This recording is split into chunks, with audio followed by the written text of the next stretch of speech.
Bueno, eh, prosiguiendo con la clase de físico-química, en este caso termoquímica. En los otros videos habíamos visto eh, el inicio de lo que es la termodinámica y sus consecuencias, sobre todo el tema de los gases ideales a comparación de los gases reales, que no los vamos a ver acá. Los gases ideales, obviamente, se puede tomar como un sistema de moléculas que no interactúan entre sí, o sea, no interactúan por fuerzas electrostáticas. Ellas no tienen ningún tipo de atracción. Se puede considerar como un conjunto de bolitas en un pelotero que chocan entre sí y colisionan elásticamente, y también colisionan elásticamente sobre las paredes del recipiente que contiene el gas. Y esa colisión es la que produce estadísticamente la presión, una presión promedio, que es la presión que uno mide experimentalmente en el laboratorio. Cuando uno dice estadística, se sobreentiende que estoy hablando de un ensamble de partículas que, en este caso, son moléculas que van de acá para allá, tienen un movimiento azaroso, aleatorio, chocan a grandes velocidades, y que de alguna manera en esa interacción colisional entre ellas y con la pared, que se hace obviamente en millonésimas de segundo, son tan rápidas las colisiones que ni se ven, o sea que no se pueden detectar, tampoco se puede ver una molécula, claro. En ese ensamble, en ese promedio de choques, podemos evaluar el valor de la presión desde un punto de vista microscópico, que coincide con la visión macroscópica de la presión, como la medía Boyle-Mariot, Gay-Lussac, Torricelli y todos los eh, físicos que realmente transitaron por el tema de la termodinámica, o por lo menos en los primeros albores. No digamos termodinámica, sino leyes de los gases, ideales, porque la termodinámica empezó a tomar auge, como vimos la clase pasada, fines del siglo XVII, principios de, más bien fines del siglo XVIII, principios del siglo XIX, aunque anteriormente, en la época de Newton, estoy hablando de Newton, aproximadamente por 1700,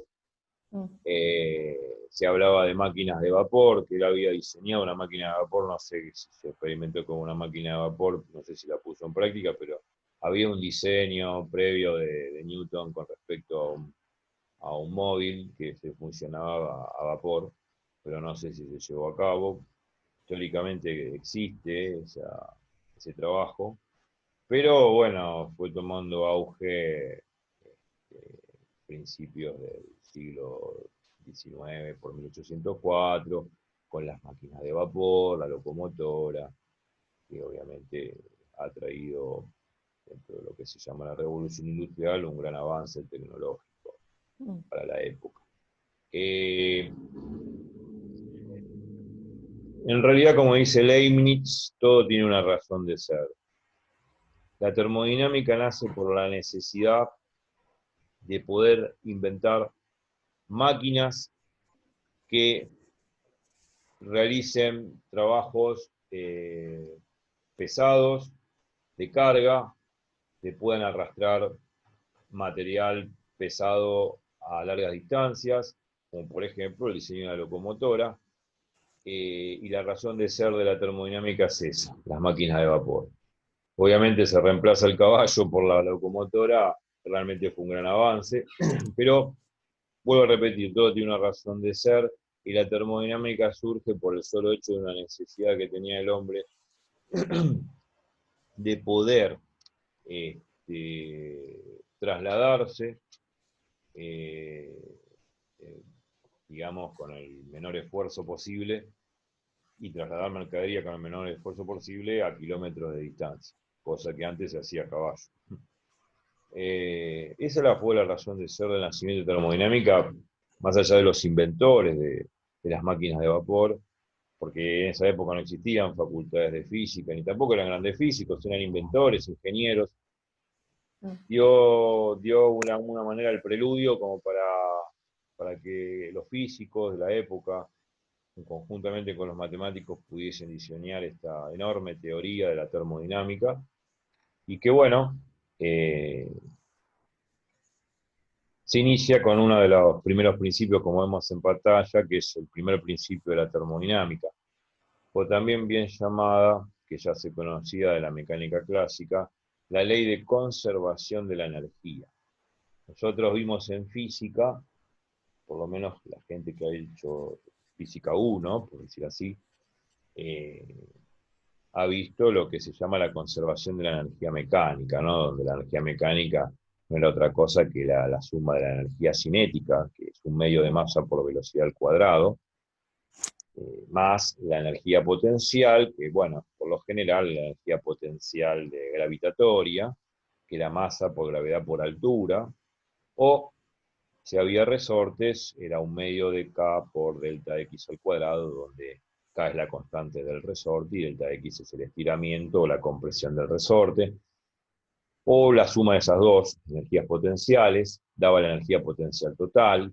Bueno, hay muchos modelos, por ejemplo, modelos ideales, claro. Un cuerpo cayendo sobre un plano inclinado sin rozamiento, lógicamente es un sistema típicamente conservativo, donde la energía mecánica va a prevalecer, va a tener el mismo valor desde el inicio hasta el final del movimiento del cuerpo. Bueno, eso es un ejemplo de ley de conservación, que es ley de conservación de la energía mecánica en este caso. Pero bueno, la ley de conservación de energía es una ley universal. Por eso se lo llama principio o primer principio de la termodinámica. Porque es universal, porque también se cumple en química. Lo dijimos el otro día con la famosa ley de Lavoisier, cuando reaccionando sustancias, o sea, dos reactivos o más reactivos, produce una serie de productos, uno o más productos, la masa del sistema no va a cambiar. ¿Qué significa esto? Que si yo sumo las masas de reactivos y después sumo las masas de productos de la reacción química, va a dar exactamente igual. Si yo hiciese una reacción química adecuada, ¿no? Sobre una balanza de precisión, y hago la reacción química y mido antes de que se efectúe la reacción química, sumo los pesos de los reactivos, y una vez terminada la reacción química, sumo los pesos de los productos, vamos a ver que la balanza no se mueve. O sea que mantiene el mismo peso, o sea que la masa es una forma de energía según Einstein, se conserva, no se pierde. O sea, se transformó en otra cosa. Si bien los reactivos tenían una cierta naturaleza, eran elementos o compuestos determinados, y de pronto se formó una serie de productos de naturaleza completamente diferente, pero cuantitativamente la cantidad de masa final es exactamente igual a la cantidad de masa inicial que había de reactivos. Por lo tanto, uno alude a la conservación de la masa. En realidad, para Lavoisier no sería ley de conservación de la energía, porque no sabía Lavoisier en 1715 o 1720. Estoy dando una fecha aproximada, no sé. Habría que buscarlo bien en los libros. En esas fechas no se conocía lo que era mucho la energía, más allá que la energía mecánica estaba investigada por Newton, pero no se sabía lo que era una energía a nivel químico, y él lo hablaba de masa, ley de conservación de masa, que es uno de sus postulados, ¿no es cierto? Por eso a Lavoisier se lo conoce como uno de los pioneros o padres de la química clásica, igual que Dalton. Pero bueno, en esa época mucha tecnología no había. Hay que ponerse en el lugar de los tipos en esa época, mucho no se conocía, pero hablaba de la conservación de la masa. O sea, está muy arraigado esto de la conservación de la energía en toda la física, en toda la química, y es un principio muy fuerte.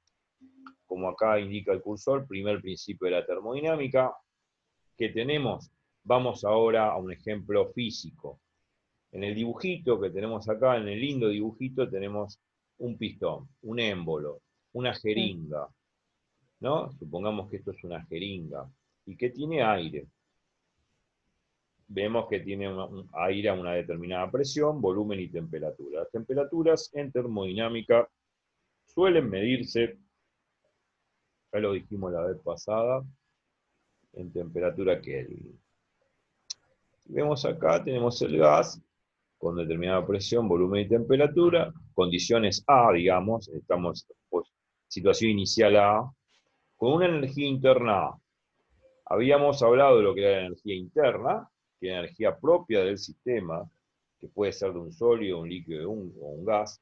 Habíamos hablado que tiene una fórmula y que bien se escribe como el número de moles de moléculas de gas por la constante molar a volumen constante, que se mide en calorías por grado Kelvin por mol, por la variación de temperatura. Y esa variación de temperatura es temperatura final menos temperatura inicial. Ya la vamos a volver a ver esa fórmula, que es la que habíamos visto en el video anterior. Bueno, teníamos energía interna inicial y después finalmente el gas evoluciona. Acá hay un mechero acá abajo que calienta al sistema, que es el gas. El sistema es el gas. El ambiente es todo lo que lo rodea al gas. El émbolo y todo lo que está afuera.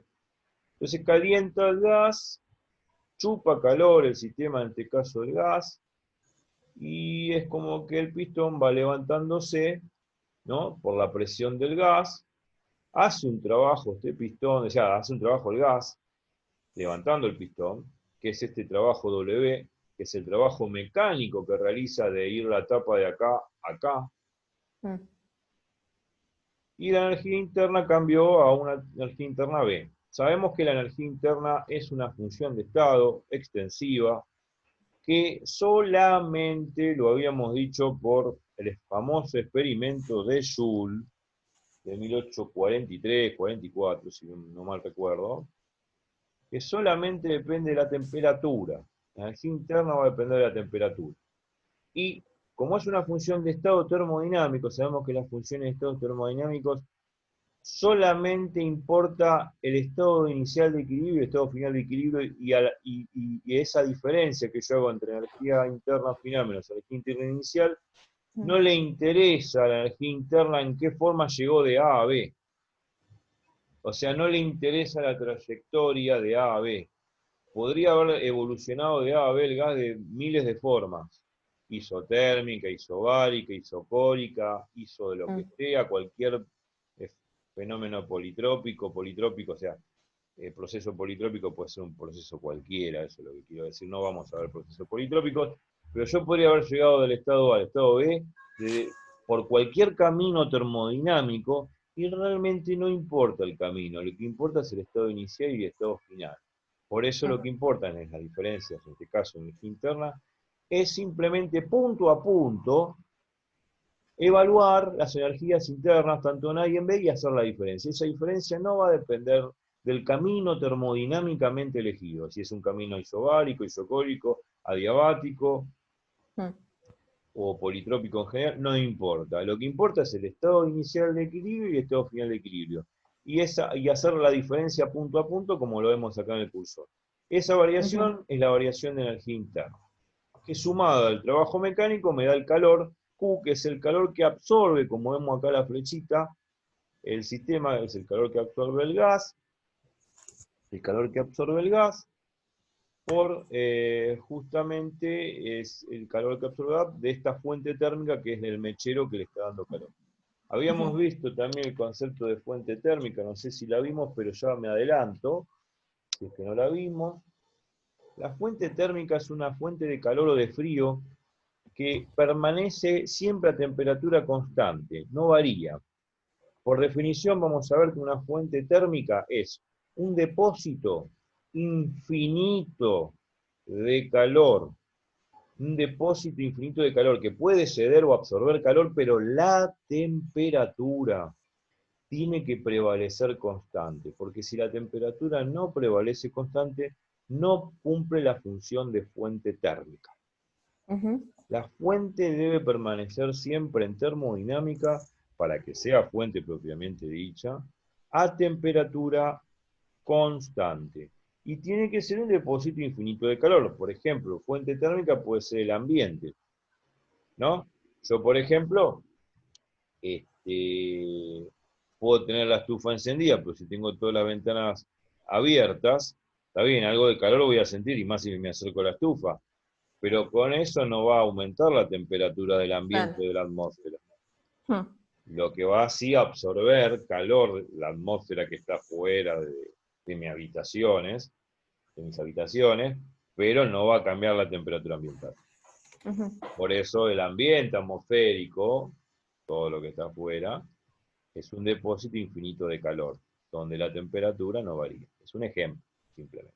El mechero es otro ejemplo, porque la temperatura del mechero debe estar como a 700, 800 grados Celsius, o 1700, depende de lo que estés quemando, ¿no? Sí. Pero si es propano, creo que son 700, 800 grados. Bueno, ahora, la cuestión es que no varía la temperatura del mechero. Y está dando calor, está perdiendo calor y se lo está cediendo al sistema, se lo está cediendo al gas. Pero sin embargo, cede calor, pero el mechero, como fuente térmica, no varía su temperatura por el hecho de perder calor. Por eso es una muy buena fuente térmica el mechero. Son cosas que son importantes de entender dentro de la jerga de la termodinámica y las tenemos que entender bien porque no solamente cuando estemos viendo ahora el primer principio de la termodinámica va a ser importante, sino también cuando veamos el segundo principio de la termodinámica. Esto es más conceptual que otra cosa, como vengo diciendo la vez pasada. Eh, las cuentas que hay que hacer acá son irrisorias, son fáciles, pero entender el concepto físico-químico de esto es fundamental porque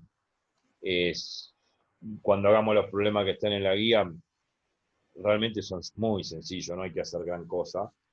Es más cuestión de despejar una incógnita de una ecuación y reemplazarla en la otra, sistemita de ecuaciones. Eh, es más que eso, pero en trasfondo el concepto físico-químico es muy profundo y es lo que estamos relatando. Bueno, se entiende entonces el sistema pasa de A a B, el primer principio, el Q absorbido por la fuente térmica, desde la fuente térmica al gas, es Q, esto ejerce un trabajo mecánico W y una variación de energía interna. Acá el trabajo es positivo porque aumenta el volumen. O sea, en realidad el gas está entregando trabajo. Ya lo habíamos visto que cuando W es positivo, aumenta el volumen, el gas está entregando trabajo y vamos a poner como W mayor que cero. Y después un calor absorbido. Cuando absorbe calor, Q es mayor que cero. Todo respecto del sistema, digamos, ¿no? O sea, se absorbe calor del sistema, el gas, Q es positivo. Si se hubiese enfriado, estaríamos en camino inverso. Iríamos de B a A. O sea, está acá y después se enfría el sistema y la tapa desciende. ¿Se entiende? Sí. Y ahí Q sería negativo. Estaría perdiendo calor el sistema, estaría perdiendo calor el gas. Bueno, es todo lo que hay en esta página. Pasamos a otra cosa. Y acá dice, por ende, todo este calor Q no se pierde en absoluto, queda todo en el universo. Solo se transforma. Parte en trabajo mecánico y parte en energía interna. O sea, todo este trabajo que está acá Q se transforma en energía, digamos, en trabajo mecánico y en variación de energía interna. Y después, ¿en qué más se transforma? No se transforma más en nada, más que en trabajo mecánico y variación de energía interna, donde la variación de energía interna va a tener que ver con la variación de temperatura, porque esto si estaba a temperatura A, ahora va a estar a una temperatura superior, va a ser una temperatura B, lo cual es lógico, porque estuve chupando energía del mechero, ¿no es cierto? Obviamente que se calentó el gas. Bueno, y acá tenemos escrito de nuevo el primer principio de la termodinámica. Q es igual al trabajo mecánico más la variación de energía interna. ¿Está? Bueno, acá dije Q representa el calor que absorbe, Q es positivo y de revés es negativo. Eso ya lo dijimos, bla, bla, bla. Acá lo mismo, que si W es positivo, el sistema genera o entrega trabajo mecánico. Cuando uno dice que genera o entrega trabajo, significa que el gas está dilatando, está aumentando de volumen, el gas se está expandiendo, y cuando lo entrega ¿a quién? Se lo entrega al ambiente. Es una forma, digamos, de decir que entrega trabajo al ambiente. En realidad lo que importa es la máquina a vapor, ¿no? Por decirlo así. Y esa etapa se lee porque justamente el gas se dilató y al expandirse el gas aumenta el volumen, aumenta el trabajo. Y por eso se dice que es positivo. Bueno, en caso contrario, si Q negativo y W negativo, donde veríamos la tapa del pistón descender, que es lo que dije antes. Vamos, en vez de ir de A a B, iríamos Vamos de de B hacia ver. A, ¿no? Bien, listo. Proceso isobárico, la famosa ley de Charles. Bueno, isobárico ya lo habíamos dicho, y creo que lo habíamos adelantado en los videos anteriores. Proceso isobárico. Iso viene de igual. Bárico viene de varia, o sea, viene de presión. Porque la varia o el var es una medida de presión. Nosotros sabemos que una atmósfera son 1013 milibares. Pero bueno, no vamos a usar milibares, generalmente se usa atmósfera, pascal, hectopascal. Pero bueno, viene de la palabra varia, que tiene que ver en latín con la presión. E iso también viene en latín, que significa igual, isobárico, igual presión. La presión en todo momento en el sistema se va a permanecer constante. Acá en el dibujito que vemos, un termómetro con un pistón, acá hay un gas, y acá vemos una pesita que está ahí arriba, que la pesita lo que hace es una fuerza hacia abajo, ¿no? Que es la fuerza de la gravedad terrestre. Esa fuerza se divide por la superficie de la tapa y te va a dar la presión sobre el gas, la presión que hace la tapa sobre el gas. Y la presión que hace la tapa sobre el gas es exactamente igual a la presión que hace el gas sobre la tapa. ¿Está? Sí. Por eso esta pesita, a medida que obviamente aumenta la temperatura, también hay un mechero acá abajo que no lo puse, también aumenta la temperatura, ahí ves el termómetro que aumentó la temperatura, la presión sigue siendo igual, porque la pesita sigue estando acá arriba. En todo momento. Claro, pero tiene diferente temperatura en el ojo. Claro, la presión es la misma porque la pesita sigue estando distribuida sobre la misma superficie de la tapa en todo momento. Por eso la presión es igual. Pero la temperatura, como vos bien dijiste, aumentó porque estuvo chupando calor de un mechero o una hornalla que está acá abajo, y eso incrementó la temperatura del gas, haciendo de que el gas se expanda y se dilate, y haya un trabajo, obviamente, mecánico positivo, que ahora no importa, pero todo se rige, como dice el cursor, por la ley de ecuación general de los gases ideales, que dice que la presión por el volumen es igual al número de moles de molécula del gas por la constante universal del gas por la temperatura en Kelvin del sistema. Obvio que ahora vamos a ver que si la presión permanece constante, el volumen va a ser directamente proporcional al aumento de la temperatura. Esta fórmula, la de la anterior, la usamos, yo no sé si vi mal, la usamos en los ejercicios, ¿no? Bueno, por lo menos acá en la ley de Hess no la vas a usar. Si bien Ah, pasa, cuando veamos, por ejemplo, el tema de la ley de Gibbs, si bien en realidad la ley de Gibbs, para analizar la espontaneidad de una reacción, aparecen las presiones de los gases, tanto reactivos como gases producto, y aparecen obviamente las presiones. Pero no vamos a usar en esa, si bien tiene que ver en la deducción, ¿no?, de la ley de Gibbs y todo eso, esta fórmula de ecuación de los gases ideales, no lo dudo, pero no vamos a usarla directamente en los problemas de Gibbs ni mucho menos en la ley de Hess. bueno. Sí tiene que ver, teóricamente, y se deducen fórmulas a partir de esta ecuación, donde se usa esta ecuación, lógico, pero no creo que no vas a tener que usarla. Por lo menos en los problemas que vi, si hay algún problema que aparece, tampoco es tan difícil de usar. Lo que sí hay que bien saber las unidades, ¿no? La presión es en atmósfera, el volumen es en decímetro cúbico o en centímetro cúbico. R 0.082 atmósferas por litros de grado Kelvin por mol, bueno, bla, bla, bla. Y la temperatura se mide en Kelvin. Si te dan una temperatura en Celsius, habíamos visto la vez pasada que ahí habría que sumarle 273 a esa temperatura para obtener la temperatura en grados Kelvin. Habíamos hablado, ¿no?, de la temperatura Kelvin en el anterior video. O también llamada temperatura absoluta. Pero bueno, sigamos así. Eso ya lo habíamos visto. Pero vos preguntá todo lo que quieras y deteneme en cualquier momento de la exposición. Bueno. Bueno, acá estamos viendo el gráfico de P versus volumen. Presión versus volumen. Generalmente en termodinámica es de costumbre hacer diagramas presión versus volumen, o presión versus temperatura, o volumen versus temperatura. Bueno, por lo general, muy común ver en los libros, en los apuntes y en las clases, los diagramas termodinámicos de presión versus volumen. Acá lo que vemos, en esta línea azul, que la presión se mantiene constante. La presión se mantiene absolutamente constante porque es un proceso isobárico. Vemos que evoluciona de A a B, como lo vimos en el dibujito anteriormente. Vemos que el gas se expande, aumenta el volumen, y por lo tanto esto que está en amarillo, que es el área debajo de la curva azul, es el W, o sea, es el trabajo mecánico que realiza el gas en su expansión. ¿Está bien? Sí. Vamos al primer principio de la termodinámica, pero para un proceso, lógicamente, isobárico.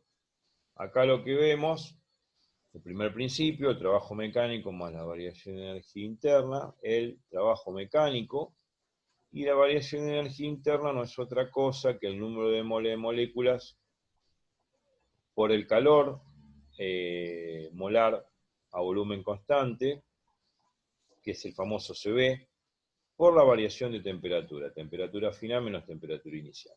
Este CB, habíamos hablado en los videos anteriores, un momento, de que depende mucho de la atomicidad del gas en cuestión.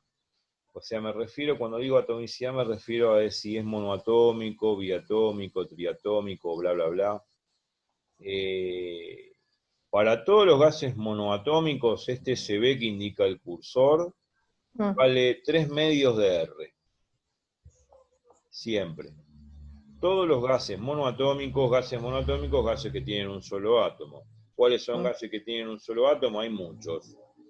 Los que están en la naturaleza, a temperatura ambiental, naturales, elementos naturales, son los que se encuentran en el grupo 8A de la tabla. En el grupo 8A, la última columna, que son los famosos gases nobles o gases raros, inertes también se los dice, inertes porque no reaccionan con nadie. Por eso se los utiliza para hacer letreros luminosos y todo eso, que son el argón, el xenón, el criptón. Son gases que tienen un solo átomo en su molécula. Bueno, todos esos gases que se encuentran en el grupo 8, que son gases raros, inertes o nobles porque no reaccionan con nadie, inertes porque no reaccionan con nadie. Vos metés uno de esos gases en una reacción y no va a reaccionar con nada. Bueno, todos esos gases monoatómicos tienen un calor molar a volumen constante de 3 medios R.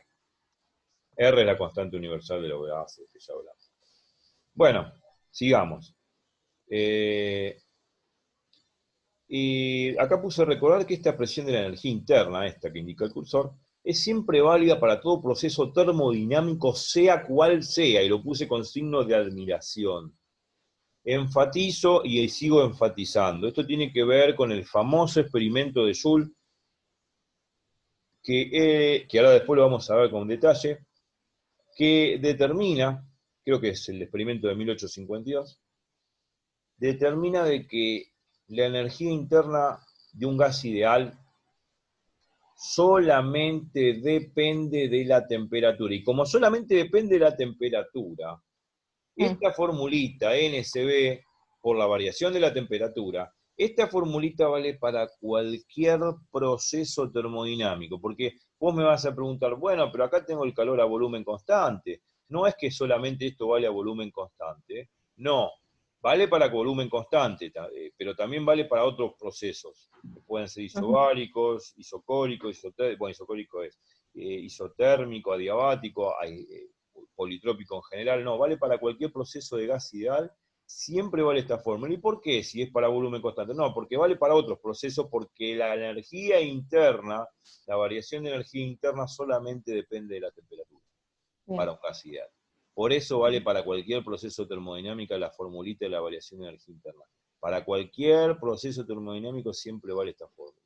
Y eso lo hizo, bueno, lo pudo deducir Joule con su famoso experimento de 1852, que después lo vamos a ver, de que la energía interna es una función de estado termodinámico que solamente va a depender de la temperatura, no importando cuál sea el proceso en el cual esté metido el sistema. ¿Se entiende? Bien. Sí. O sea que la fórmula me va a servir para cualquier proceso termodinámico, sea, por ejemplo, me dan uno y siempre sé que voy a tener que usar esta fórmula, o entendí mal. Claro, exacto. Esta formulita que indica el cursor, que es la variación de energía interna, sí, exactamente. Vale para cualquier proceso termodinámico. ¿Por qué? Porque la variación de energía interna, como lo dijo Joule, solamente depende de la temperatura para un gas ideal. Ahora, si el gas no es ideal, si es real, depende levemente también del volumen, pero levemente, no mucho, pero ya estaríamos hablando de otro tipo de gas. Si es un gas, lógicamente, real, ya esta formulita que está acá de la variación de energía interna ya no sería válida. Pero quédate tranquila que no vamos a ver gases ideales, todo acá es ideal. Así, no va a haber problema. Entonces, vamos al trabajo termodinámico. Habíamos hablado que el trabajo era simplemente la suma de trabajitos chiquititos.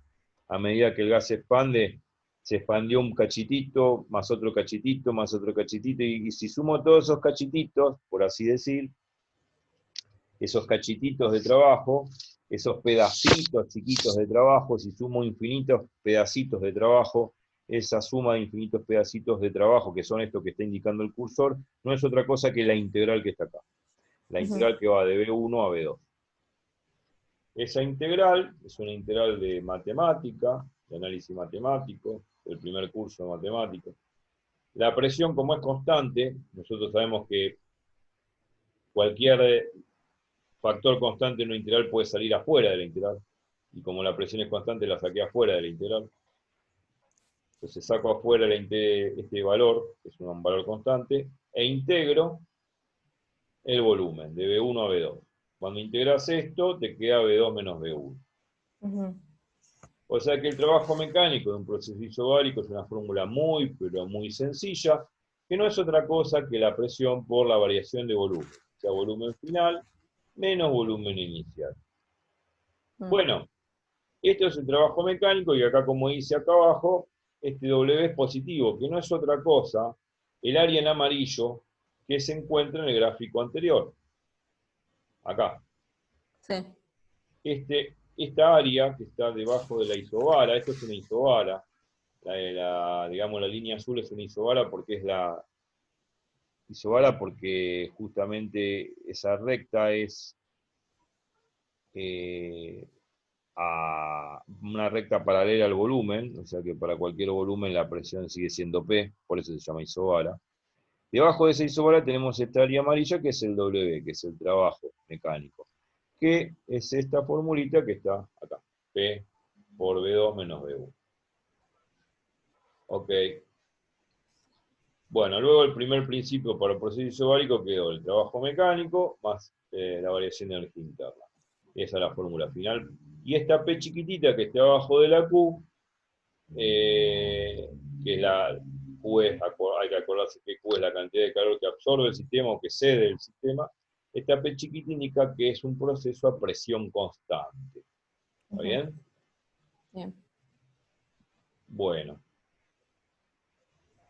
Bueno, vamos al proceso isocórico. El proceso isocórico es otra cosa. Isocórico significa volumen constante.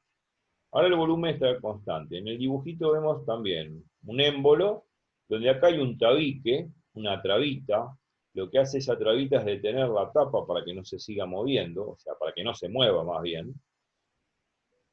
Tenemos un mechero acá, dibujado, donde están las llamas y el calor que está absorbiendo el gas que está acá adentro.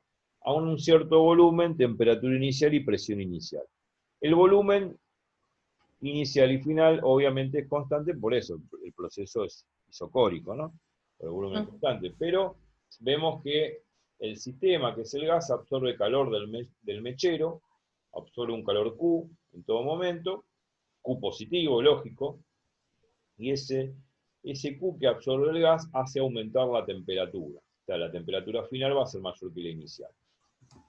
Si la temperatura final es mayor que la inicial y la presión la mantenemos constante, sabemos, por la ley de los gases, que el volumen es directamente proporcional a la temperatura. O sea, si aumenta la temperatura, aumenta proporcional, por la ley de los gases, vuelvo a repetir, si el volumen es constante, ahora lo digo mejor, si el volumen es constante, por la ley de los gases, sabemos que si aumenta la temperatura, aumenta la presión. O sea, la presión es directamente proporcional a la temperatura. ¿Se entiende? Sí, o sea que si aumenta la temperatura, Aumenta la presión, porque el volumen por la... aumenta la presión. Claro, Y si disminuye sería al revés. O sea, si disminuye, disminuye la exactamente, muy bien. presión. Exacto, muy bien.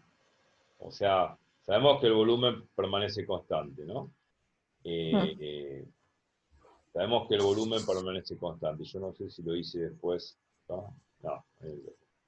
Sabemos que el volumen permanece constante. En páginas anteriores lo vimos esto para proceso isocórico, también para isobárico. Voy a retroceder un poco. Todavía estamos en primer principio. Habíamos visto la clase pasada, pero está bien, un repaso porque para que más o menos uno ya... Acá está.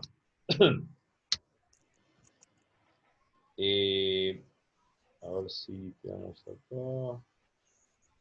Proceso isocórico. Acá está. Proceso isocórico.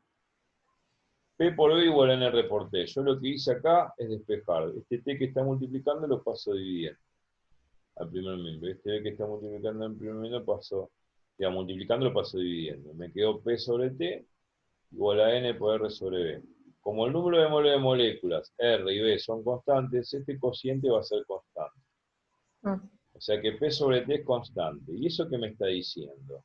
Me está diciendo lo siguiente, de que si yo aumento la temperatura, aumenta la presión. Si disminuyo la temperatura, disminuye la presión. O sea, podemos decir lo siguiente, si esto es constante, yo puedo decir, bueno, P1 sobre T1 es igual a P2 sobre T2. O sea, si en un momento T2 es mayor que T1, bueno, si T2 es mayor que T1, P2 va a ser mayor que P1. O sea, aumenta proporcionalmente, por lo que uno conoce de proporción. ¿Me explico? ¿Se entiende eso? Sí. O sea, es como tener una cuenta, a ver, matemáticamente hablando, ¿no? Si yo hago 2 dividido 1, imagínate que la presión 1 es 2 y la temperatura 1 es 1, es un ejemplo irrisorio, ¿no? 2 sobre 1. Es igual que 4 dividido 2. ¿Por qué? Porque 2 dividido 1 es 2, 4 dividido 2 es 2. Pero fíjate, acá hay un 2 y acá hay un 1. Acá hay un 4 y acá hay un 2. O sea que la temperatura, la presión aumentó, se aumentó proporcionalmente a la temperatura. O sea, aumenté la temperatura, aumentó proporcionalmente la presión. O sea, acá Bien. había un 1 y acá había un 2, ahora acá va a haber un 2 y acá va a haber un 4. ¿Está bien? Y si hubiese un Sí. 3, hubiese un 6 acá arriba. La idea es que el cociente siempre este tiene que dar 2, porque 2 dividido 1 es 2, 4 dividido 2 es 2, 6 dividido 3 es 2. Siempre el cociente va a ser el mismo. Por eso se dice que cuando el cociente prevalece constante, significa que el aumento es proporcional. ¿Me explico? Sí. Eso significa un proceso isocórico. A mayor temperatura, mayor presión. A menor temperatura, menor presión. Bien. Ahora volviendo, por eso siempre es bueno volver atrás para enfatizar. Y antes de volver atrás y seguir con la clase, acá vemos el proceso isocórico.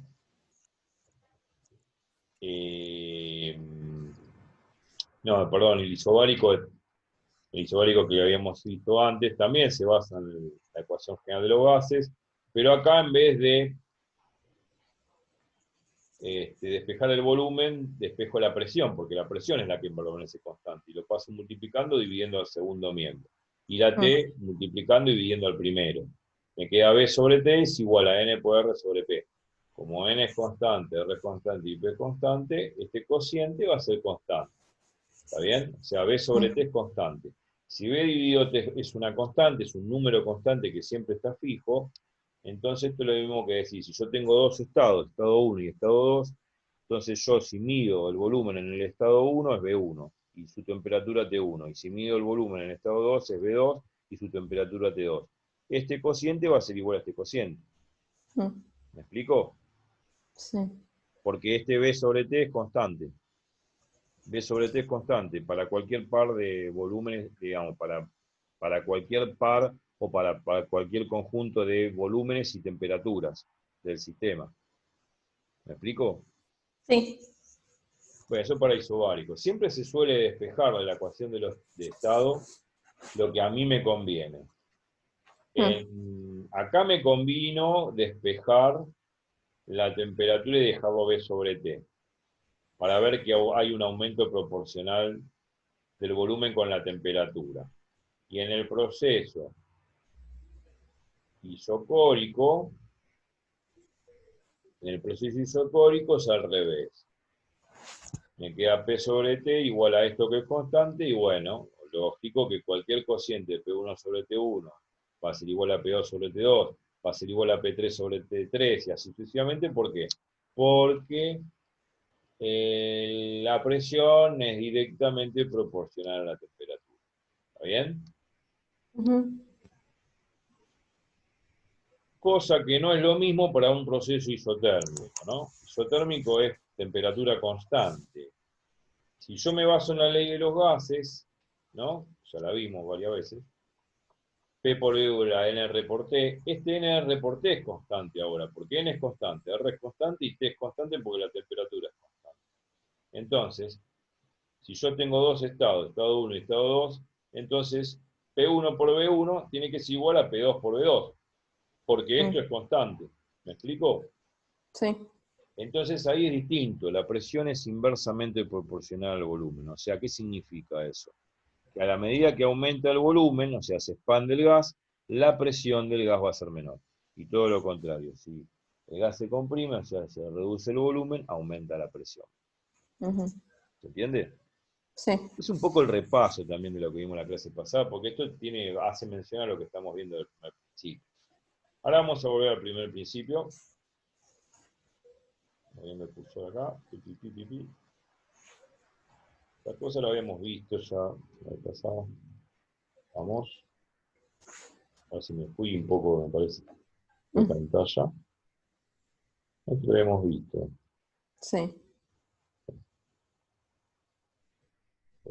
Todo. Ahí está. Bueno, entonces, estamos en el proceso isocórico con el primer principio de la termodinámica. De vuelta aquí.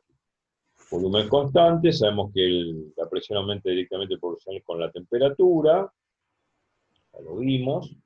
A mayor temperatura, mayor presión, a menor temperatura, menor presión. En este caso está chupando calor del medio exterior del gas, por lo tanto va a aumentar o va a incrementar su temperatura y por ende, al aumentar la temperatura va a aumentar la presión final. Todo siempre a volumen constante. Bueno, como el volumen permanece constante, como dice acá abajo, no hay trabajo, el trabajo vale cero. No hay trabajo mecánico, porque si hubiese trabajo mecánico, el gas estaría expandiendo y la tapa subiendo.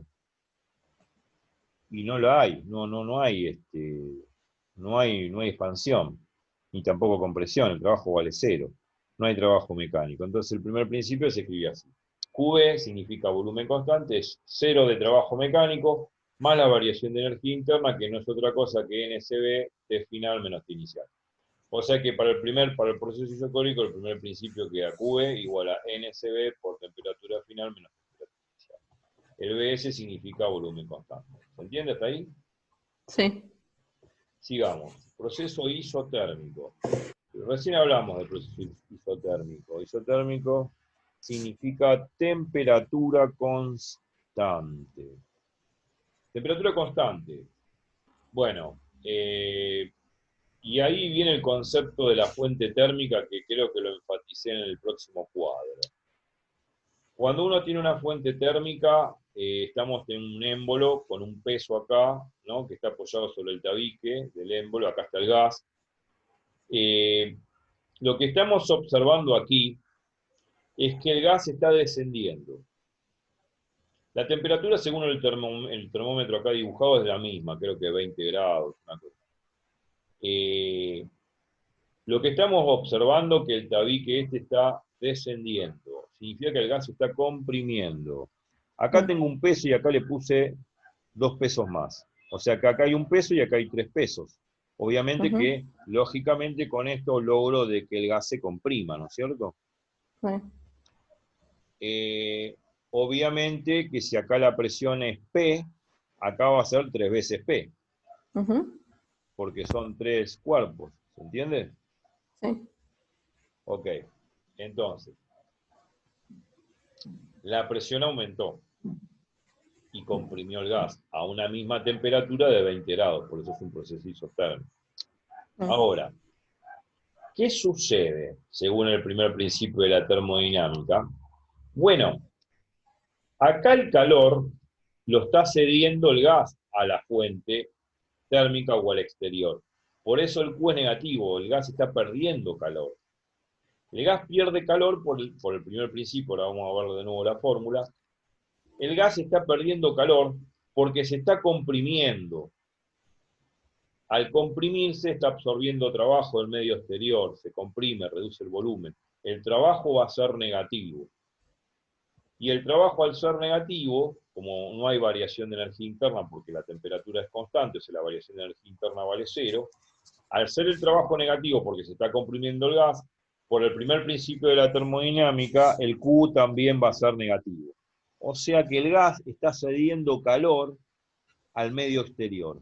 Está cediendo calor a lo que se llama la fuente térmica, que dijimos que la fuente térmica es un gran depósito infinito de calor donde puede recibir o ceder calor, pero la temperatura prevalece constante. Y acá estamos observando que la temperatura, como está el termómetro, siempre sigue a 20 grados. Esta fuente térmica está permanentemente a 20 grados. Esta fuente térmica puede ser el ambiente, puede ser un mechero, puede ser una hornalla, algo que le dé calor. ¿Está bien? Y permanece a temperatura constante. En este O sea que en el primer ejemplo, o sea, el gas se comprime. Sí. Y Q sería negativo. Exacto. ¿No? Sí. Y ahora lo vamos a ver en el primer principio eso. Bien. Creo que en la página siguiente. Ahí, bueno, acá está lo del trabajo, pero no importa ahora, a ver si lo tengo acá escrito.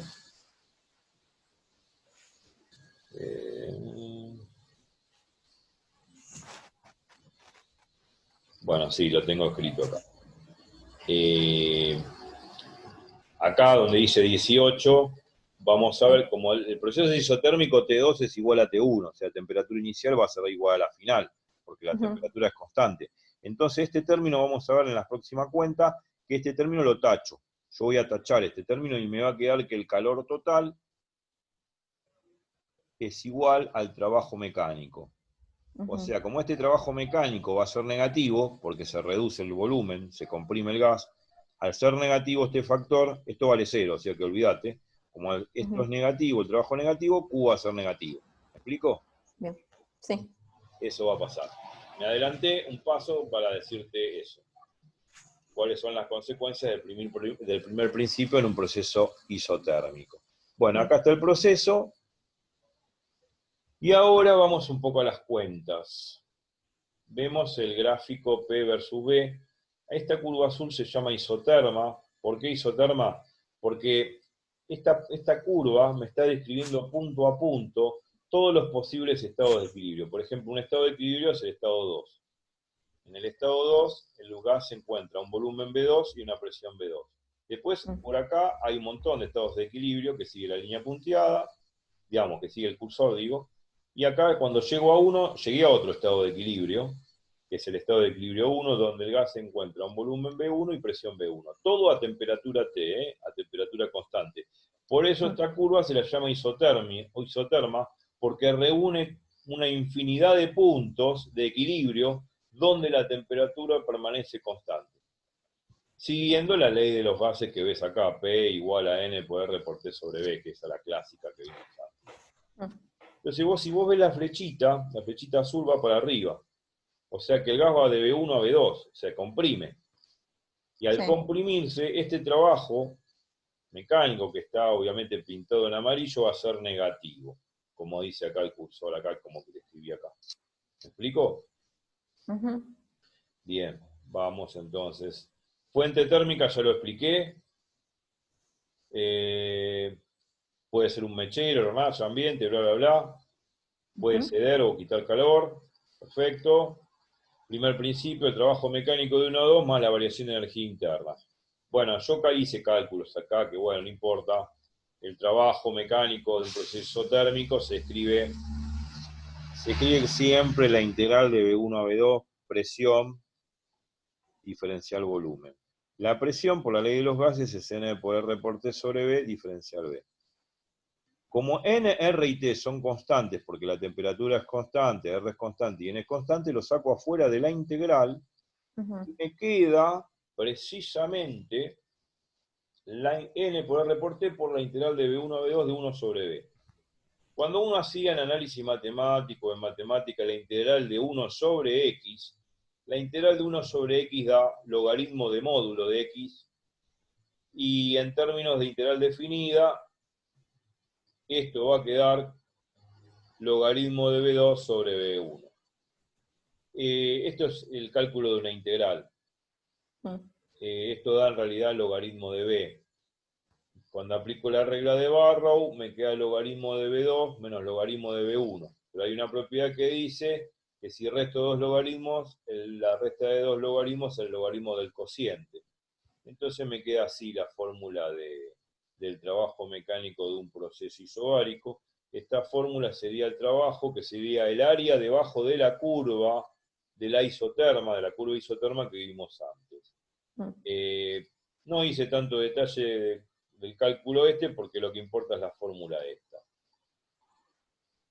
Entonces el trabajo, el primer principio de la termodinámica para un proceso isotérmico, como la variación de energía interna permanece constante, digamos, es cero porque la temperatura es constante, entonces, acá lo puse, la variación de energía interna es cero porque la temperatura es constante. Por el primer principio me queda que el calor absorbido o cedido por un gas que está en un émbolo, esta T significa temperatura constante, no es otra cosa que N por R por T por el logaritmo de B2 sobre B1. Esto es el primer principio de la termodinámica para un proceso isotérmico. ¿Está bien? Sí. Si uno hace la cuenta matemáticamente, como lo hicimos recién, si B2, como B2 es menor que B1 porque se comprimió, si B2 es menor que B1, el logaritmo te va a dar negativo matemáticamente. Y si este logaritmo te da negativo, coincide con lo que decíamos antes. El calor es un calor que pierde el sistema, que pierde el gas y se lo da a la fuente y va a ser negativo. Caso contrario, si aumenta el volumen, si B2 es mayor que B1, este logaritmo va a ser positivo, QT va a ser positivo, va a ser mayor que 0, y eso significa de que se está expandiendo el gas, y por lo tanto está chupando calor de la fuente térmica como para expandirse, para dilatarse. ¿Se entiende lo que digo? Sí. Bien. Vamos entonces, bueno, eso es lo que expliqué recién. Proceso adiabático. Bueno, el proceso adiabático vos lo llamás proceso aislado. Aislado completamente del ambiente. aislado completamente de cualquier fuente térmica. Eso es importante. Yo acá lo que dije, proceso adiabático es aquel proceso termodinámico en el cual el sistema se encuentra aislado del exterior o del medio ambiente. O sea, no tiene contacto ni con ninguna fuente térmica, ni con ningún medio ambiente, ni con nada. Es un sistema que no intercambia ni masa ni energía con el medio exterior. El ejemplo típico es el termo. Estábamos hablando del termo, gracias por el link que me mandaste para comprar el termo, y no voy a hacer ninguna promoción acá porque si no va a quedar el video de la marca. Pero gracias por el link. La cuestión es que un buen termo como el que vos me recomendaste, no debería perder calor ni tampoco debería perder masa de líquidos o de gases que contenga. ¿Por qué? Porque un buen termo no tiene contacto con el medio ambiente. O sea, al no tener contacto con el medio ambiente no absorbe ni cede calor. Ni tampoco entra ni sale masa de nada. ¿Está? El termo en particular, como lo dice acá todo escrito, bla, bla, bla, el termo en particular es un sistema, no sé si lo dibujé acá, pero no lo dibujé más adelante. Y creo que me voy a adelantar para mirar el dibujito, perdón. Bla, bla, bla. Creo que hice un termo más adelante, ahora vuelvo atrás. Pero quería mostrar el termo. Todos conocemos lo que es un termo, claro. Pero me gustaría mirar. Ahí está. Esto es un termo. ¿Tá? El termo, lo que nosotros observamos que tiene acá una doble capa de vidrio. Tiene esta endija. Esta puntita es porque cuando se hace el vidrio, cuando está en estado de fusión, se supone que acá se sopletea. Hay un soplete que lo que hace es inflar acá la doble capa de vidrio que está acá, y acá es como que después se practica el vacío. En realidad, este piquito que está acá, perdón, por ahí me equivoqué en lo que dije, lo que hace es absorber el aire que está en esta doble capa de vidrio. Acá hay una capa de vidrio acá y una capa de vidrio adentro. Y acá, entre medio de las dos capitas de vidrio, hay vacío. Y esta puntita es porque justamente de ahí se le extrajo todo el aire que quedó entre las dos capas de vidrio. Porque acá se practica absolutamente el vacío en esa doble capa. ¿Y por qué se practica el vacío? Para que el agua caliente o fría que esté acá adentro, supongamos que está caliente, no pierda calor. O sea, no esté en contacto con el medio exterior. ¿Me explico? Y además, el vidrio que está acá adentro, está espejado. ¿Por qué él está espejado adentro y afuera? ¿Por qué está espejado? Justamente por lo siguiente. La idea que esté espejado adentro significa de que habíamos dicho que cualquier cuerpo que está a una cierta temperatura emite radiación electromagnética. Dicho en otras palabras más sencillas, emite radiación luminosa, que son fotones.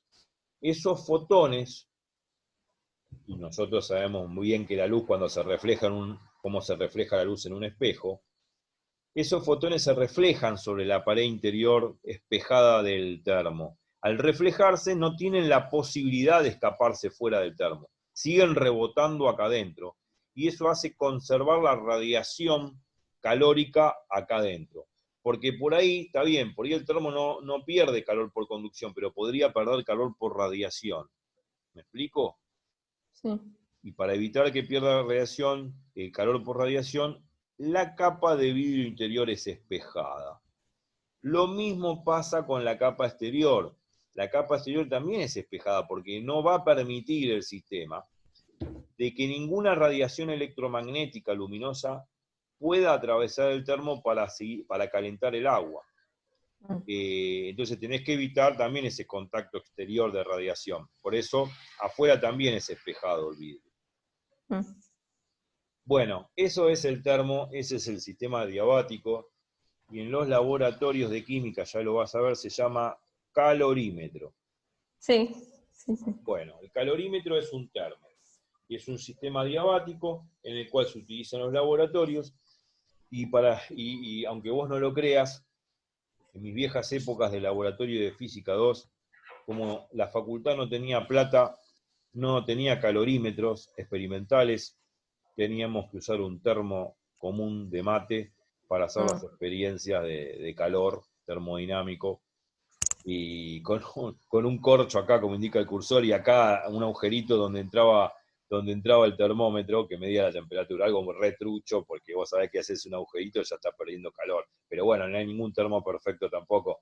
Pero bueno, la verdad que las mediciones no salían muy bien, pero teníamos que trabajar, en vez de con un calorímetro de laboratorio, teníamos que trabajar con un termo de mate. Bueno, esto es un sistema diabático, ahora sí vuelvo a proceso adiabático. Seguramente el que debe estar viendo el video ahora, o a futuro, ¿no?, se debe estar cansando, pero en realidad esto es entender bien claramente la termodinámica, que va a ser el preludio de la termoquímica. Bueno, sistema diabático, Q vale 0. Ya lo dijimos por qué. Ya hablamos del termo. Q vale 0.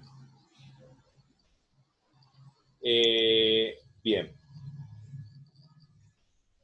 Usando el primer principio de la termodinámica, podremos obtener la ecuación de estado, o sea, a partir de esto, y si a partir de aquí, usando el primer principio de la termodinámica, podemos obtener la ecuación de estado, relación PV y T, de un gas en proceso adiabático. Bueno, la ecuación de estado nosotros ya la conocemos, para cualquier gas ideal es P por B igual a NR por T. Esa es válida para cualquier tipo de gas, para cualquier tipo de gas ideal. Lo que pasa es que cuando yo digo ecuación de estado, es para una ecuación de estado de un sistema adiabático, para un gas adiabático. Por eso yo digo ecuación de estado en particular para el caso adiabático, pero vuelvo a destacar, vuelvo a insistir, que P por B igual a NR por T es la ecuación de estado de gases ideales universalmente hablando. Esa válida Bien. para cualquier proceso termodinámico.